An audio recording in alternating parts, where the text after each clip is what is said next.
October 24th, 1942. Deep in the pitch-black, rain-drenched jungles of Guadalcanal, a solitary American outpost on a mud-soaked ridge stands between the Allied air base at Henderson Field and complete annihilation. Thunder rolls overhead, but the true nightmare begins in the darkness below. Thousands of Imperial Japanese soldiers of the elite Sendai Division surge out of the jungle, fixed bayonets gleaming in the flashes of lightning, screaming a war cry that echoes across the island. Over 3,000 enemy troops are charging a thin American perimeter held by a handful of exhausted Marines. Within minutes, artillery shells tear through the muddy trenches, mortar rounds obliterate defensive emplacements, and one of the primary heavy machine gun sections is completely wiped out, leaving a wide, undefended gap in the line. Out of the mud steps a 25-year-old gunnery sergeant named John Basilone. Without waiting for orders, Basilone races into the killing zone under heavy mortar and small arms fire. He repairs a damaged heavy machine gun with his bare hands, brings it back online, and begins hammering away at the advancing enemy. Over the next 72 continuous hours, without sleep, water, or relief, this single Marine will hold off an entire enemy regiment, burning his hands down to the bone on scorching rifle barrels, sprinting through enemy lines to carry 100-pound ammunition crates on his back, and fighting off enemy combatants with a sidearm when they crash through his bunker. By the time the sun rises over the jungle floor, over 300 enemy soldiers lie dead in front of his position alone. The perimeter remains unbroken, and Henderson Field is saved. This is the incredible true story of Gunnery Sergeant John Basilone, Manila John, the only enlisted Marine in World War II to receive both the Medal of Honor and the Navy Cross, a man who refused a safe life back home to walk right back into the fires of war alongside his brothers. John Basilone was born on November 4, 1916 in Buffalo, New York, the sixth of 10 children raised in a tight-knit Italian-American family in Raritan, New Jersey. Growing up in a working-class town, Basilone was known for his incredible physical strength, fiercely loyal nature, and restless drive for adventure. At the age of 18, seeking to see the world beyond New Jersey, he enlisted in the United States Army and was stationed in the Philippines. It was during his time in Manila that he earned the nickname that would follow him for the rest of his life, Manila John. He became a champion boxer, learned to handle heavy weaponry with exceptional skill, and developed a deep, instinctive understanding of military tactics. After completing his army service, Basilone returned home to work as a truck driver, but as war flared across Europe and Asia, he knew where he belonged. In July 1940, sensing that his country would soon be drawn into the conflict, he enlisted in the United States Marine Corps. When the Japanese attacked Pearl Harbor in December 1941, Basilone was assigned to Company D, 1st Battalion, 7th Marines, 1st Marine Division. By August 1942, his unit was deployed to the Solomon Islands for the bloody Guadalcanal campaign, the first major Allied land offensive against the Empire of Japan. The fighting on Guadalcanal was unlike anything American troops had ever experienced. The island was a hellscape of tropical disease, endless rain, mud, and dense jungle, cut off from immediate naval support.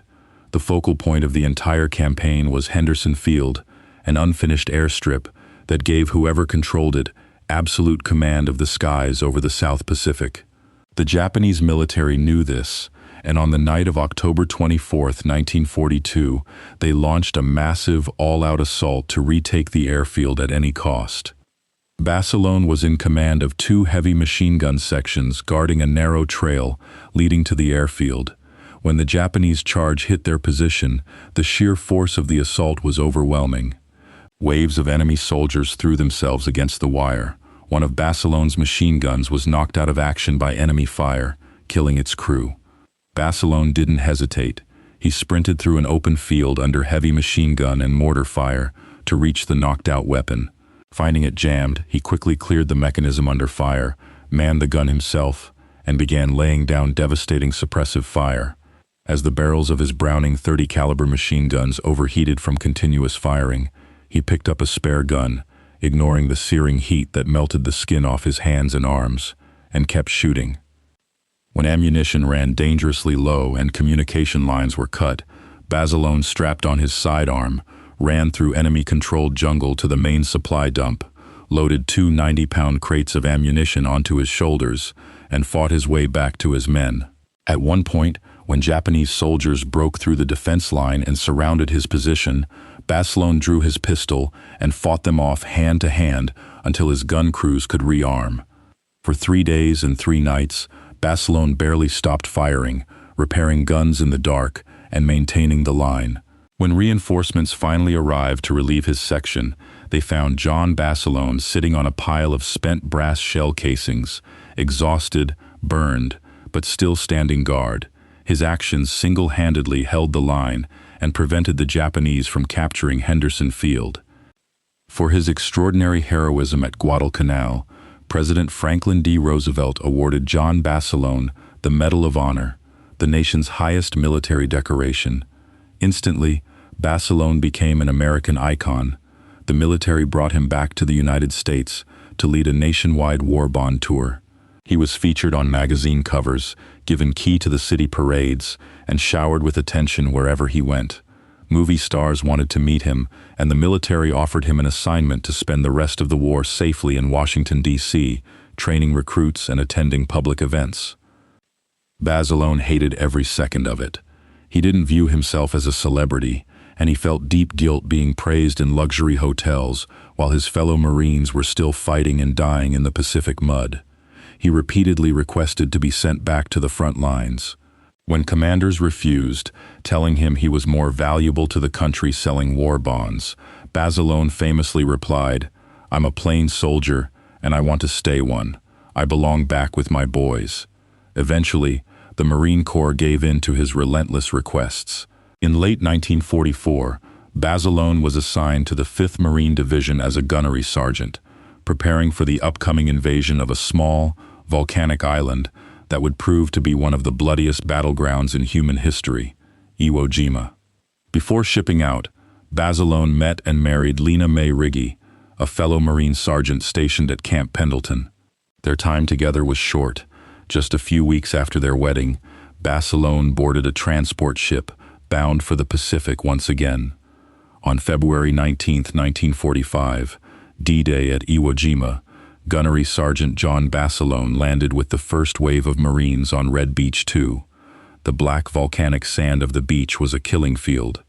Japanese forces, fortified inside heavy concrete blockhouses, pillboxes, and subterranean tunnels cut into Mount Suribachi, rained heavy artillery and machine gun fire down on the landing troops. Entire platoons were pinned down on the beach, unable to move forward without being cut to pieces. Seeing his men trapped in the open sand, Basilone did what he had always done. He led from the front. He single-handedly attacked a fortified Japanese blockhouse, crawling close enough under heavy fire to toss grenades inside and clear out the enemy gunners. Minutes later, seeing an American Sherman tank trapped in an active minefield, Basilone ran back into the open under direct enemy fire and guided the heavy tank to safety, out of the minefield and up the beach. Moments after guiding the tank to safety, as he moved along the beach to rally his men toward their objective, an enemy mortar shell detonated directly beside him.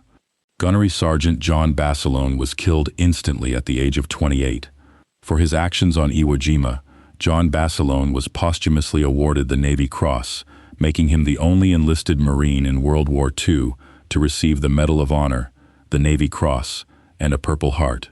He was buried with full military honors at Arlington National Cemetery, and his hometown of Raritan, New Jersey, erected a bronze statue in his memory that stands to this day. What makes John Basilone's story so enduring isn't just the sheer body count or the medals pinned to his chest.